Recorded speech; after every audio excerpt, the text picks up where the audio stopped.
Hello दोस्तों, मेरा नाम है प्राची और आप सभी का स्वागत है हमारे चैनल सरकारी अध्यापक पर। मुझे उम्मीद है आप सभी बहुत अच्छे होंगे और अपनी तैयारी भी बहुत अच्छे से कर रहे होंगे। आज के सेशन में आप सब लोगों के ऑन डिमांड पर हम पूरा पेपर ईवीएस का डिस्कस करेंगे। ठीक है, और पेपर जो होगा जुलाई 2019 का सीटेट का, जो कि हम डिस्कस करेंगे आज। पेपर 1 ईवीएस में ही आता है, ईवीएस पेपर 1 में ही आता है, तो उसको हम डिस्कस करेंगे कंप्लीट क्वेश्चंस को। और जो न्यूमेरिकल्स हैं उनको नहीं डिस्कस करेंगे क्योंकि उनको समझने के लिए लगेगा थोड़ा ज़्यादा टाइम। तो जो प्रीवियस ईयर के 2-3 सालों के न्यूमेरिकल हैं वो मैं एक साथ लेकर किसी और सेशन में आपको क्लियर करा दूँगी, उसके लिए आप टेंशन मत लेना। ठीक है, बाकी जो क्वेश्चंस है अदर देन न्यूमेरिकल्स, क्योंकि ईवीएस में न्यूमेरिकल्स भी 2 से 3 पूछे जा रहे हैं, तो उनको नहीं डिस्कस करके बाकी पूरा पेपर आज हम डिस्कस करेंगे, लगभग 27 से 28 क्वेश्चंस को। और न्यूमेरिकल भी आप चिंता मत करना, नेक्स्ट सेशन में हम ज़रूर डिस्कस करेंगे। वो एक साथ ले लेंगे हम, 4 से 5 क्वेश्चन जो आपको क्लियर हो जाए, आपके सामने आए तो आप उनको अच्छे से आंसर कर पाओ। ठीक है, अब से पहले अभी तक जितनी भी वीडियोज़ आई हैं, अगर आपने वो नहीं देखी है तो ज़रूर चैनल पर जाकर देख लेना। प्रीवियस ईयर के सारे क्वेश्चन हम डिस्कस कर रहे हैं, चाहे सीडीपी हो, ईवीएस हो, मैथ्स पेडागोजी हो या फिर हिंदी हो। तो कोई भी सेशन मिस मत करना अगर आप सीटेट के लिए प्रीवियस ईयर क्वेश्चंस को करना चाहते हो, लगाना चाहते हो तो। सेकेंडली, अगर आप चैनल पर पहली बार विजिट कर रहे हो या अभी तक आपने सब्सक्राइब नहीं किया है तो जल्दी से सब्सक्राइब करो, बेल आइकन को प्रेस करो, जिससे कोई भी वीडियो आए तो आपको नोटिफिकेशन उसका मिल जाए। ठीक है, अब एक छोटी सी बात और कर लेते हैं। देखो, अगर आप में से किसी को भी सीटेट के हैंड रिटन नोट्स चाहिए, सीटेट के नोट्स अगर आप में से किसी को भी हैंड रिटन चाहिए तो एक नंबर आप नोट कर लो या फिर स्क्रीनशॉट ले लेना। वहाँ पर आपको कांटेक्ट करना है और उसकी आप इन्फॉर्मेशन ले सकते हो। ठीक है, ये नंबर आप नोट कर लेना या फिर इसका ले लेना स्क्रीनशॉट। में एक बार बोल भी देती हूँ, 8445938796। सीटेट के हैंड रिटन नोट्स के लिए इस नंबर पर आप कांटेक्ट कर लेना। अगर आप इंटरेस्टेड हो तो इन्फॉर्मेशन ले लेना, क्या प्राइस वगैरह है, सब कुछ आपको पता लग जाएगा। ऑलराइट, स्क्रीनशॉट ले लिया होगा मुझे उम्मीद है अब तक आप लोगों ने। चलिए, अब आ जाते हैं हम आज के सेशन पर। अब जो इन्फॉर्मेशन का टाइम था वो ख़त्म हो चुका है, अब बात करेंगे सिर्फ और सिर्फ क्वेश्चन आंसर्स की। बहुत अच्छे से सारी चीज़ों को हम आपके साथ डिस्कस करेंगे। क्वेश्चन हिंदी इंग्लिश दोनों में है, आपको जिसमें कंफर्टेबल लगे उसमें आप पढ़ लीजिएगा। चलिए शुरू करते हैं पहले क्वेश्चन से। पहला आपसे कहता है, एक शिक्षक हमेशा क्रियाकलापों को कराने के बाद प्रश्नों और चर्चाओं का संचालन करता है। पैडागॉजी से क्वेश्चंस हैं ये, पहले वाले जो पैडागॉजी से होंगे बाद में कंटेंट से होंगे। तो जो एक टीचर होता है वो हमेशा एक्टिविटीज़ से बच्चों को सिखाने की कोशिश करता है। ये आप सभी इस बात को जानते हैं क्योंकि वो बच्चे उससे ईजीली समझते हैं, रिलेट करके समझते हैं। और फिर वो क्या करता है, उनसे प्रश्न करता है, डिस्कशन करता है। तो ये जो क्रियाकलाप, प्रश्न और चर्चाएं होती हैं, ये कराने का उद्देश्य क्या होता है, ये आपसे पूछा है। पहला ऑप्शन है बच्चों की प्रक्रिया कौशलों का आकलन करने के लिए, दूसरा है बच्चों को खोजने का अवसर देने के लिए, तीसरा है बच्चों को अपनी अभिव्यक्ति का अवसर देने के लिए, और चौथा है बच्चों में उनके सीखने की गति के आधार पर विभेद करने के लिए, यानी उनको डिस्क्रिमिनेट करने के लिए कि ये इस लेवल का बच्चा है, इसको अलग करो, ये उसका है, अलग करो। तो आप सभी देख पा रहे होंगे कि सीधा सीधा जो पहले 3 ऑप्शंस हैं वो बिल्कुल सही इस बात को दर्शा रहे हैं कि एक्टिविटी, क्वेश्चन आंसर और डिस्कशन क्यों किया जाता है, जिससे बच्चे कि कौशल का पता चल पाए, उसने कितना सीखा है, उसे खोजने का अवसर दिया जाए और उसे अपनी अभिव्यक्ति का अवसर दिया जाए। तो ए बी सी तीनों ऑप्शंस क्या होंगे, इसके राइट आंसर होंगे। ठीक है, कोई डाउट इसमें मुझे नहीं लगता आपको होना चाहिए और होगा भी नहीं, क्योंकि हमने क्लियरली सारी बातें समझ ली हैं। चलिए, अब आ जाते हैं आज के अगले क्वेश्चन नंबर 71 पर। 71 आपसे कहता है, पर्यावरण अध्ययन में बच्चों को पाठ्य पुस्तकों और शिक्षकों के अलावा अन्य स्रोतों यानी अन्य सोर्सेज जो होते हैं उनकी भी मदद लेने के लिए प्रोत्साहित करना चाहिए, ऐसा क्यों कहा जाता है। ईवीएस की स्टडीज़ में खास करके ये बोल रहे हैं कि जो बुक्स होती हैं और टीचर्स होते हैं उनके अलावा आप अदर सोर्सेज का भी यूज़ करें बच्चे, इसके लिए उनको मोटिवेट करना चाहिए। ऐसा क्यों कहते हैं। पहला कहता है पर्यावरण अध्ययन सीखने के लिए पाठ्यपुस्तक और शिक्षक ही स्रोत नहीं है। दूसरा कहता है ये पर्यावरण अध्ययन सीखने के लिए समुदायों और माता पिता की उपस्थिति का विकास करेगा। थर्ड कहता है शिक्षकों को बच्चों की बच्चों की जो पृष्ठभूमि है उसको जानने का अवसर देगा। और चौथा है ये बच्चों के सौंदर्यगत और मनोक्रियात्मक कौशल का विकास करेगा। अब ये क्वेश्चन इतना आसान नहीं है जितना पहला वाला था, थोड़ा आपको सोचने के लिए मजबूर करेगा, क्योंकि बिल्कुल सीधी भाषा में ऑप्शन आपको नहीं दिए हैं। ठीक है, तो क्या यहाँ पर राइट आंसर होगा, ये मैं आपको बता देती हूँ कि 71 का जो राइट आंसर है वो क्या होगा। देखो और फिर समझते हैं कि कैसे कैसे होना है, क्या होना है। 71 का जो राइट आंसर है वो है ऑप्शन नंबर 1, यानी कि ए, बी और सी अगेन तीनों ठीक है। पहला कहता है पर्यावरण अध्ययन सीखने के लिए, ईवीएस को सीखने के लिए बुक और टीचर ही स्रोत नहीं है। अगर ये बोलता स्रोत नहीं है तो स्रोत तो है, लेकिन इसने बोला है केवल वही स्रोत नहीं है, तो हाँ ये बात सही है, खाली टीचर ही सोर्स नहीं है, और भी सोर्सेज हैं। दूसरा कहता है ये पर्यावरण अध्ययन सीखने के लिए जो हमारे समुदाय होते हैं और माता पिता हैं उनकी उपस्थिति का विकास करेगा, कि हमारी कम्युनिटी, हमारे पेरेंट्स हमारे कैसे डेवलपमेंट में हमारा साथ देते हैं, ठीक है, उसकी हेल्प करेगा। और थर्ड कहता है ये शिक्षकों को बच्चों की पृष्ठभूमि को जानने का अवसर देगा, उनका बैकग्राउंड क्या है वो, ठीक है, जब वो बाहर की चीज़ों से, एनवायरनमेंट से, समाज से सीखेंगे तो उनको बैकग्राउंड के बारे में भी जानकारी मिलेगी। तो तीनों ऑप्शन सही हैं। बढ़ते हैं नेक्स्ट क्वेश्चन नंबर 72 पर। निम्नलिखित में से क्या पर्यावरण अध्ययन में आकलन के लिए संकेतक नहीं होना चाहिए, नहीं आपसे पूछा है। Which of the following should not be the indicator for assessment in EVS. अगर आपको बच्चे ने कितना ईवीएस सीखा है उसका करना है असेसमेंट यानी कि आकलन, तो आपको इनमें से क्या नहीं करना चाहिए। सहभागिता याद करना, प्रश्न पूछना, न्याय और समानता के प्रति सरोकार, सरोकार का मतलब होता है कंसर्न, तो क्या नहीं करना चाहिए। क्या आपको कॉपरेशन नहीं करना चाहिए, रिमेंबरिंग, क्वेश्चनिंग, कंसर्न। देखो मैंने आपको प्रीवियस वीडियोस में बताया है, इसीलिए मैं आपको बोल रही हूँ कि आपको जो भी वीडियो आती है सब देखनी है, क्योंकि देखो हर पॉइंट हर वीडियो में नहीं बताया जा सकता है, तो जो जहाँ बात आती है मैं वहीं पर उसको बता देती हूँ। जहाँ पर आपको दिखे रोट लर्निंग, रटना, याद करना, वो कहीं पर भी सही हो नहीं सकता है, ठीक है, भले आप खुद याद करते हो, लेकिन क्वेश्चन पॉइंट ऑफ व्यू से, सीटेट के पॉइंट ऑफ व्यू से, एनसीईआरटी के पॉइंट ऑफ व्यू से वो बातें सही नहीं है। याद करना is not a solution of anything. तो याद करने का आप चेक, याद करने के द्वारा आप नहीं चेक करोगे कि बच्चे ने कितना सीखा है। तो अगर ये क्वेश्चन आपको समझ नहीं भी आता है, कोई भी क्वेश्चन आपको समझ नहीं भी आता है, तो याद करना, रटना कहीं पर भी, या किसी को ग्रेड करना है ना, परफॉर्मेंस के आधार पर ग्रेड करना, ये या लोगों को डिस्क्रिमिनेट करना, ये कभी भी आपके सही ऑप्शन नहीं होंगे। तो सेकंड ऑप्शन ऑब्वियसली इसका सही आंसर है और गलत है। सहभागिता, कॉपरेशन होना चाहिए, क्वेश्चनिंग होनी चाहिए और कंसर्न होना चाहिए फॉर जस्टिस एंड इक्वालिटी, बाकी तीनों ऑप्शन सही है। बढ़ते हैं नेक्स्ट क्वेश्चन नंबर 73 पर। 73 आपसे कहता है पर्यावरण अध्ययन में शिक्षक के द्वारा बच्चों को स्वयं अपने का आकलन के लिए अवसर देना चाहिए। स्व आकलन क्या होता है, सेल्फ असेसमेंट की बात हो रही है। क्या होता है सेल्फ असेसमेंट? देखो टीचर्स तो बच्चों का असेसमेंट करते ही हैं, असेसमेंट का मतलब उन्होंने क्या सीखा, कैसे सीखा, उन्हें क्या सिखाना बाकी है, ये सब चीज़ें। लेकिन एक होता है सेल्फ असेसमेंट, बच्चों को आप ये सिखाएं कि वो खुद से खुद का आकलन करें। क्या मतलब है इस बात का? सीखने के समान आकलन, सीखने का आकलन, सीखने के लिए आकलन, या फिर CCE। फटाफट से बताइएगा इस क्वेश्चन का राइट आंसर क्या होगा 73 का। देखो स्व आकलन या सेल्फ असेसमेंट का मतलब यहाँ पर क्या है, सीखने के समान आकलन। तीन चीज़ें आपने सुनी होंगी, असेसमेंट ऑफ लर्निंग जो सेकंड ऑप्शन में है, असेसमेंट फॉर लर्निंग जो थर्ड में है, और फर्स्ट में है असेसमेंट एज लर्निंग।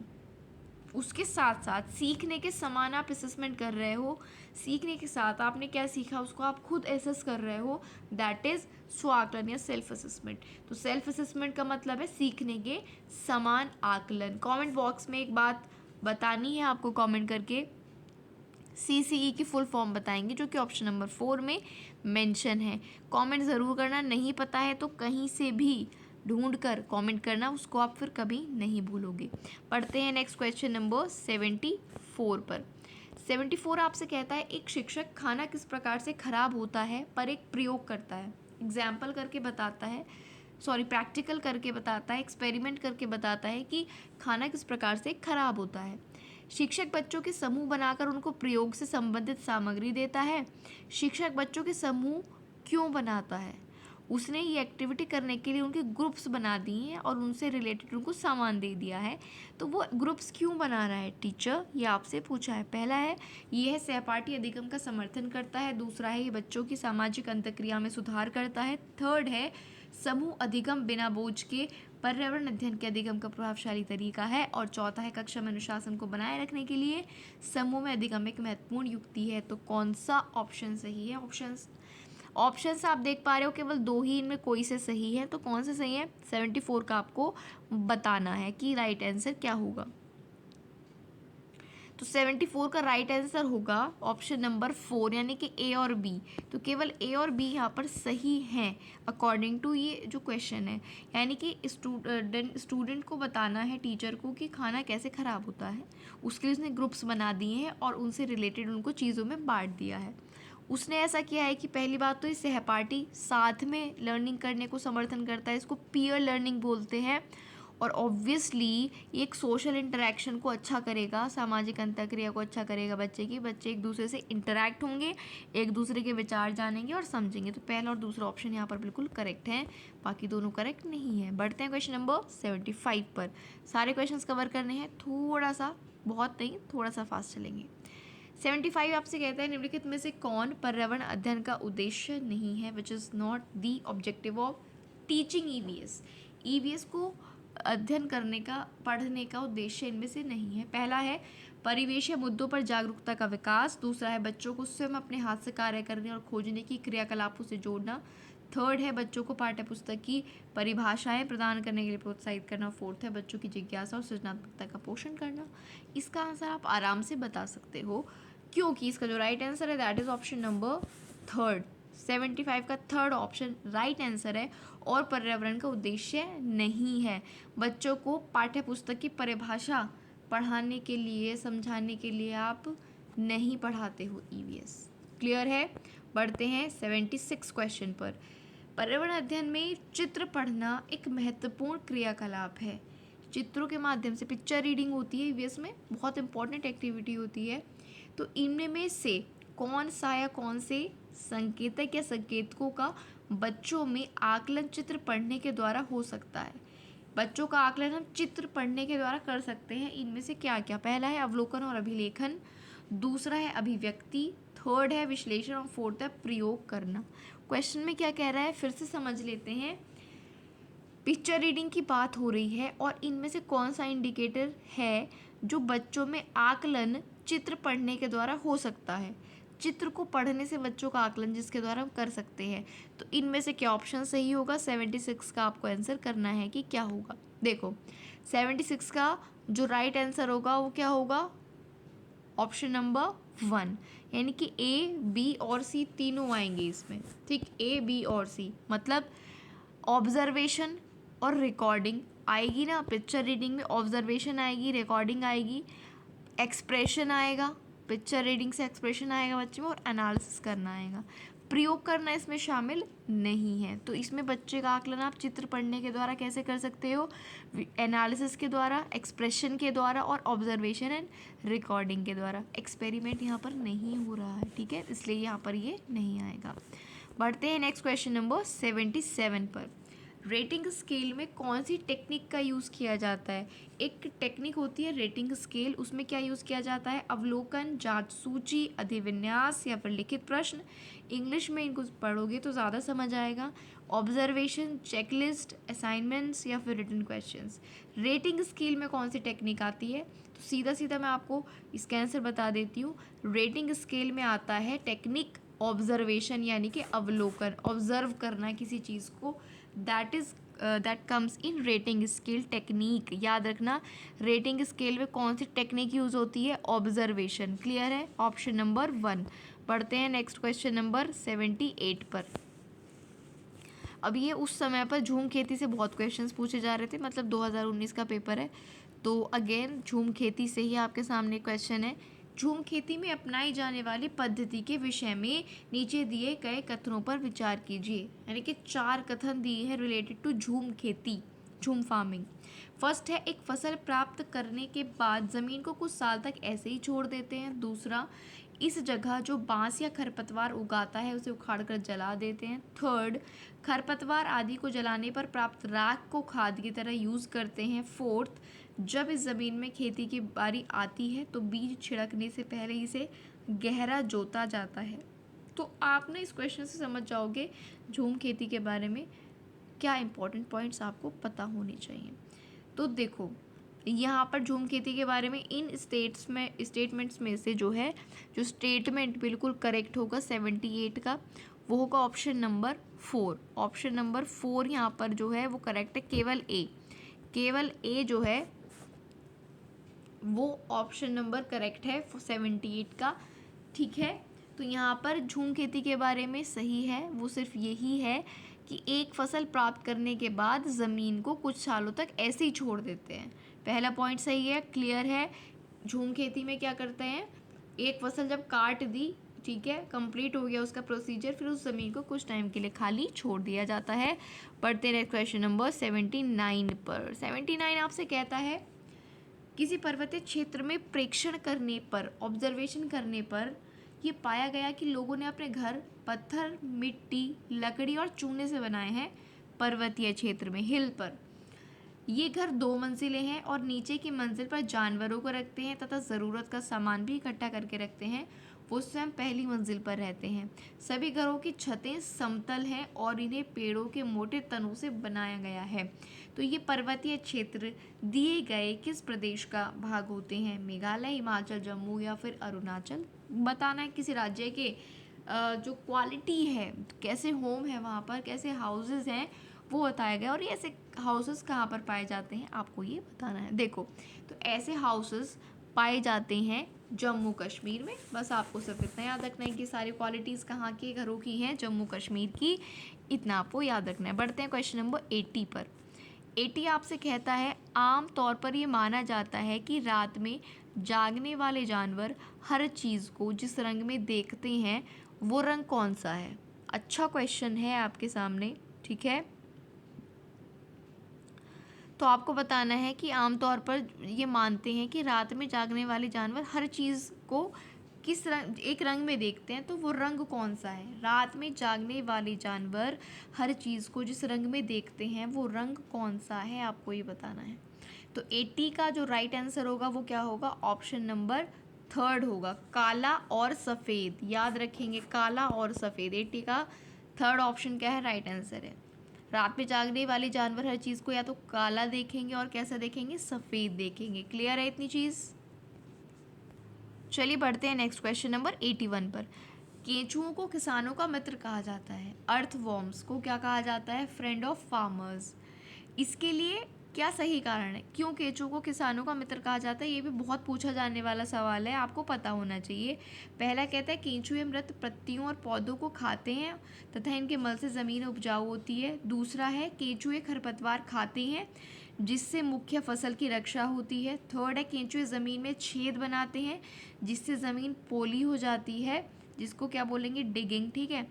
और केंचुए जो हैं, केंचुए द्वारा बनाए गए छेदों से ज़मीन को आसानी से हवा और पानी मिल जाता है। तो बताओ क्या क्या बातें सही इसमें होंगी? तो 81 का जो राइट आंसर होगा वो होगा ऑप्शन नंबर 2, यानी कि सी, डी और ए भी सही है, सी भी सही है और डी भी। ध्यान से सुनना। पहली चीज़, केंचुए मृत पत्तियों और पौधों को खाते हैं और अपने मल से ज़मीन को उपजाऊ बनाते हैं। दूसरा, केंचुए ज़मीन में छेद बनाते हैं जिससे ज़मीन हो जाती है सॉफ्ट। और थर्ड क्या इंपॉर्टेंट है? केंचुओं द्वारा बनाए गए छेद से ज़मीन को आसानी से हवा और पानी मिल जाता है। तीनों बातें याद रखनी है, इंपॉर्टेंट क्वेश्चन है। क्वेश्चन नंबर 82 आपसे कहता है आदिवासी हज़ारों साल पहले से कांसा, जिसको ब्रॉन्ज कहते हैं, उसकी चीज़ें बनाते आ रहे हैं। आज भी हमारे घरों में कांसे का यूज़ किया जाता है। कांसे के विषय में आप क्या सही कथन चुनेंगे?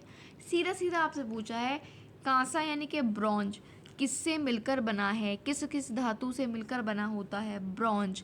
तो मैं आपको इसका इसलिए सीधा सीधा ही आंसर बता देती हूँ।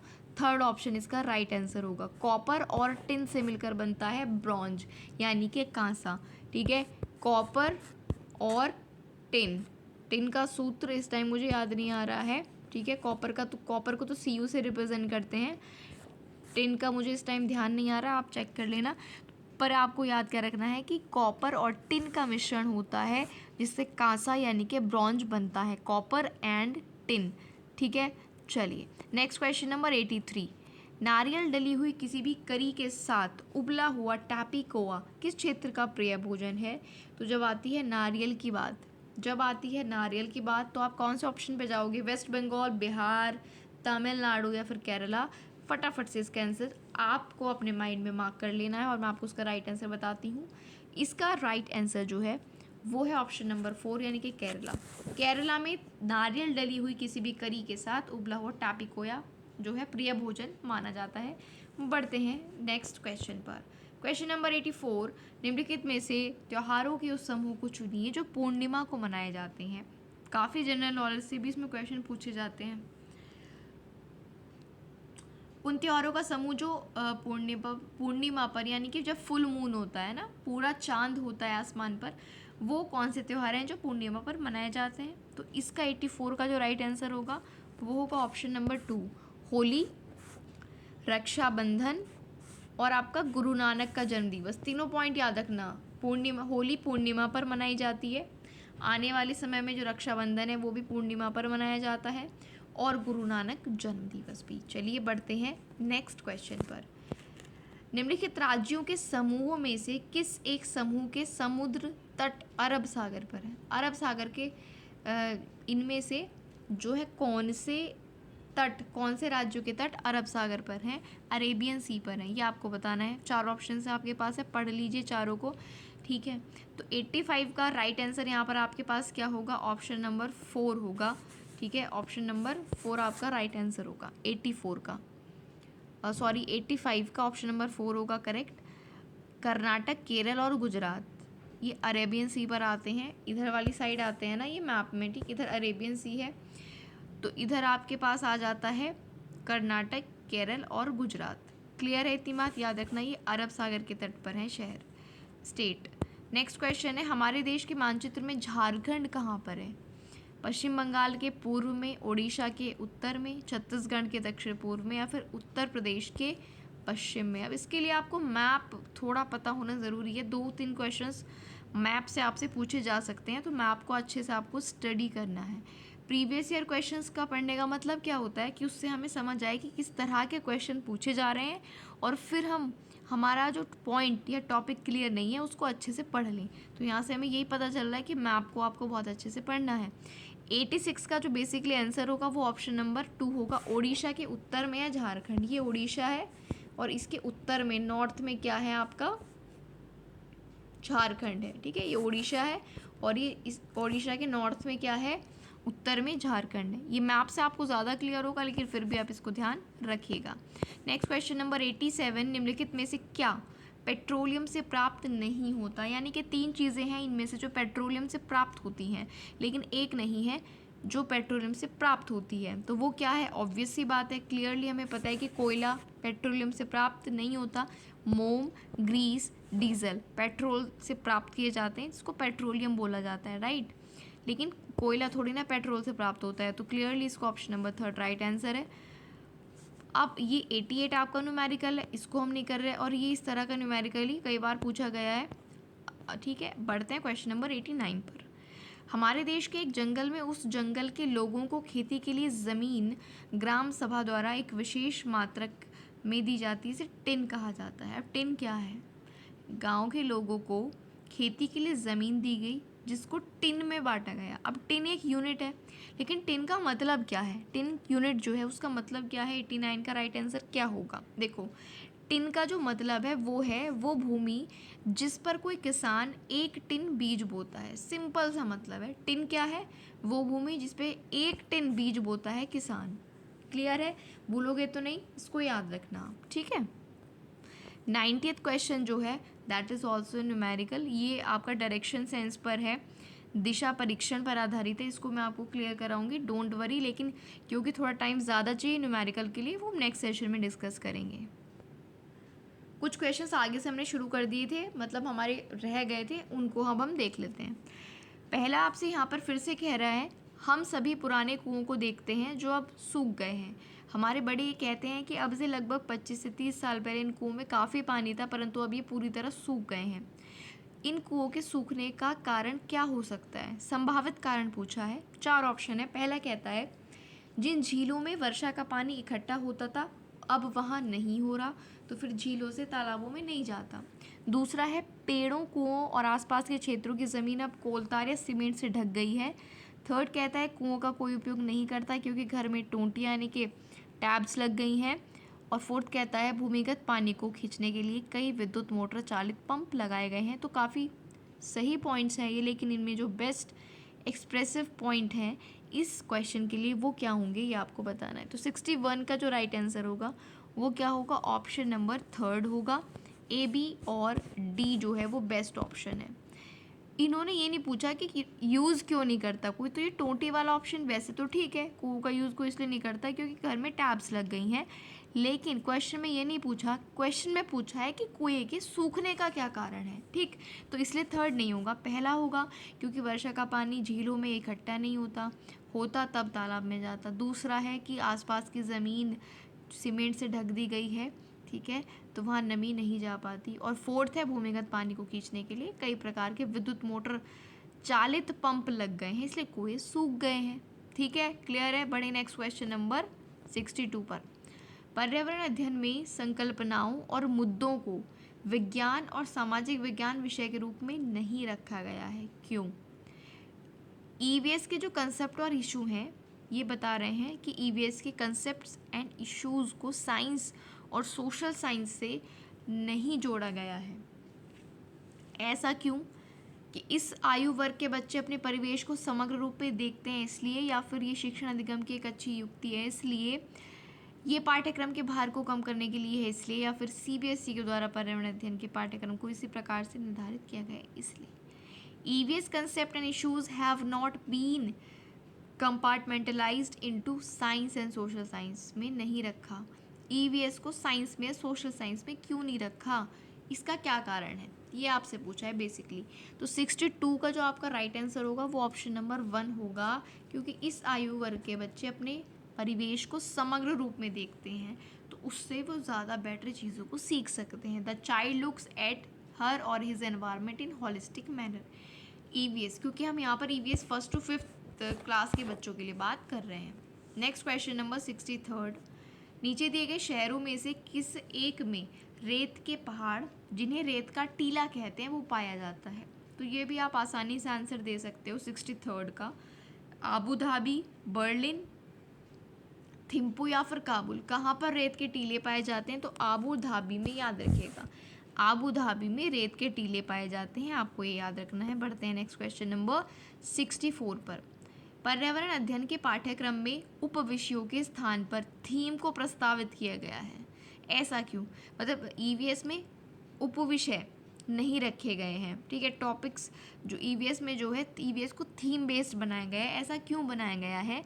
उसको टॉपिक्स में नहीं बांटा, थीम बेस्ड बनाया है, ऐसा क्यों? पहला है बच्चों के परिवेशीय बोध में वृद्धि करने के लिए। दूसरा है बच्चों के स्थानीय परिवेश के मुद्दों से जुड़े हुए और अंतर संबंधी समझ के विकास के लिए। थर्ड है उप विषयों की तुलना में थीम आधारित पर्यावरण अध्ययन का संपादन आसान है। और फोर्थ है पर्यावरण अध्ययन में पाठों को कम करने के लिए। 64 का राइट आंसर क्या होगा ये आपको बताना है। तो देखो सीधी सी बात है, बच्चों के स्थानीय परिवेश के मुद्दों से जुड़े हुए और अंतर संबंधित समझ का विकास करने के लिए उपविषय नहीं थीम रखे गए। क्लियर है इतनी बात, जिससे बच्चों की समझ विकसित हो सके। Question number 65। निम्नलिखित में से कौन सा वर्तमान पर्यावरण अध्ययन पाठ्यक्रम के 6 मुख्य थीमों में से एक नहीं है? वर्तमान EVS पाठ्यक्रम के 6 मुख्य थीम हैं, क्या आपको पता है इस बात का? तो अब याद रखना कितने मुख्य थीम है? 6 ब्रॉड थीम्स हैं EVS की। इनमें से कौन सा नहीं है? आवास, हम चीज़ें कैसे बनाते हैं, काम और खेल और भोजन, इनमें से वो कौन सा नहीं है? 65 का आपको राइट आंसर करना है कि क्या होगा। तो देखो 65 का जो राइट आंसर है वो है ऑप्शन नंबर 3, काम और खेल इसमें नहीं है। इसमें शेल्टर, आवास के बारे में थीम है, हम चीज़ें कैसे बनाते हैं वो भी है, और भोजन के बारे में तो है ऑब्वियसली। काम और खेल इसमें इंक्लूड नहीं है, याद रखिएगा इस क्वेश्चन को, इम्पॉर्टेंट और अच्छा क्वेश्चन है। पढ़ते हैं 66 पर। निम्नलिखित में से कक्षा 1 और 2 के लिए पर्यावरण अध्ययन विषय के संदर्भ में सच क्या है। सिर्फ अगर हम क्लास 1 और 2 की बात करें, 1 और 2 क्लास के बच्चों की बात करें, तो क्या है ईवीएस का रोल उसमें। पहला कहता है पर्यावरण अध्ययन से संबंधित मुद्दों और संबंधों का संपादन भाषा और गणित के माध्यम से होता है। दूसरा, कक्षा 1 और 2 में पर्यावरण अध्ययन को एक नए विषय के रूप में प्रस्तुत किया गया है। थर्ड कहता है 1 और 2 में एक विषय के रूप पर्यावरण अध्ययन समझने के लिए आसान नहीं है। और थर्ड है पर्यावरण अध्ययन से संबंधित मुद्दों और संबंधों का संपादन भाषा के द्वारा होता है। तो 66 का राइट आंसर क्या होगा। ठीक है, पर्यावरण का ईवीएस का क्लास 1 और 2 में क्या रोल है। तो देखिए, पर्यावरण अध्ययन से संबंधित मुद्दों और संबंधों का संपादन भाषा और गणित के माध्यम से होता है। याद रखिएगा, ये फर्स्ट और सेकंड क्लास में स्पेसिफिकली हम बात करें। Issues and concerns related to EVS are transacted through language and mathematics, यानी कि डायरेक्टली भले ही रोल ना हो ईवीएस का 1 और 2 क्लास में, लेकिन थ्रू लैंग्वेज, थ्रू मैथमेटिक्स उसका क्या संबंध, चीज़ों को पर्यावरण से जोड़ा जाता है, पर्यावरण से संबंधित मुद्दों को जोड़ा जाता है। क्लियर है। पढ़ते हैं क्वेश्चन नंबर 67 पर। निम्नलिखित में से क्या एक पर्यावरण अध्ययन में ज्ञान की रचना में बहुत ही महत्वपूर्ण है। ईवीएस में अगर आपको अपनी नॉलेज को बढ़ाना है तो क्या इंपॉर्टेंट है। बच्चों की सक्रिय भागीदारी, बच्चों के ज्ञान को शिक्षकों के ज्ञान से जोड़ना, पर्यावरण अध्ययन को कक्षा की चार दीवारी से बाहर सीखना और बच्चों के स्थानीय ज्ञान को विद्यालय ज्ञान से संबंधित करना। क्या सही है बताओ, इसका राइट आंसर क्या होगा 67 का। फोर्थ ऑप्शन होगा ए, सी और डी। यहाँ पर जो आपका फोर्थ ऑप्शन है ए, सी और डी, वो क्या होगा, राइट आंसर होगा 67 का। बच्चों की सक्रिय भागीदारी, ऑफ कोर्स। पर्यावरण अध्ययन को कक्षा की चार दीवार से बाहर रखना बिल्कुल ठीक है। और बच्चों का जो लोकल नॉलेज है, बच्चे जो अपना ज्ञान पहले से लाए हैं उसको विद्यालय के ज्ञान से संबंधित करना, ये भी इसका एक महत्वपूर्ण ईवीएस की अगर नॉलेज को बढ़ाना है उसमें काम करता है। बच्चों के ज्ञान को शिक्षकों से जोड़ना, ये इसमें इतना सही जवाब नहीं होगा। 68 क्वेश्चन पर आते हैं। पर्यावरण अध्ययन में बच्चों को जोड़ने की सबसे प्रभावशाली युक्ति क्या है। आप लोग जितने लोग भी वीडियो यहाँ पर देखने आते हो, आप शायद यही सोचकर ऑब्वियसली आएंगे कि आपको ज़्यादा से ज़्यादा यहाँ पर प्रीवियस ईयर क्वेश्चन हम बताएं और कराएं। तो ज़्यादा हम आपको इन्वॉल्व करना चाहते हैं सिर्फ और सिर्फ जो भी हम टॉपिक पढ़ा रहे हैं उससे संबंधित चीज़ों के लिए। ठीक है, और अगर आपके कोई डाउट है आप आराम से पूछ सकते हो, वीडियो के बाद कमेंट बॉक्स में लिख सकते हो। किसी सब्जेक्ट की पर्टिकुलर आपको वीडियो चाहिए, टॉपिक समझना है, तो कमेंट बॉक्स में आप लिख सकते हो। बीच में हम कोई डिस्कशन इसलिए नहीं करते जिससे आपका फोकस सिर्फ रहे क्वेश्चंस पर, बिकॉज एग्जाम में ज़्यादा टाइम नहीं है।